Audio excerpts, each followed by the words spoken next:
I'm Natalka Roshak. I live in Ottawa, Canada, and I wrote the short story A Bitter Thing in Writers of the Future, Volume 34. It's a science fiction love story between a human woman and an alien spaceship technician. And what I really wanted to get to in writing this story is what it would be like to be a creature with a different emotional landscape, and what it would be like to be a person dating someone who is emotionally completely different from people. So I've got an alien that has tentacles. Okay, tentacles, that's a given, but it's not really about the tentacles.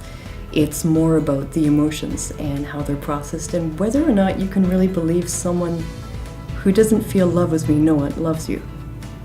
I found out about Writers of the Future many volumes ago.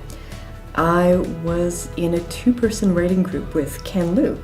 We went to college together, we were at the same job, and we'd sit on the steps outside work and sort of trade critiques on each other's latest short stories. I have to say the stories I showed him were kind of awful, but he showed me one that was really pretty good. And a while later he told me, hey, that story I showed you, I sent it to this contest and I'm going to be in this book and a trip to Hollywood and all this stuff. And he gave me a signed copy of the book, which I still have today. And Ken Liu, of course, now is this internationally known, award-winning science fiction author and translator. Well, the cool thing about Writers of the Future is you never really know what you're going to find, but you do know that some of the best science fiction authors today who serve as judges think that those are cool stories by people they've never heard of.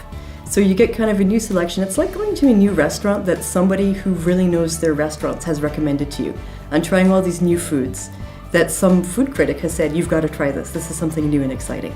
So you don't really know what you'll find. There's going to be stories by established authors. There's how to write, there's how to illustrate, and then there's just all of this new stuff.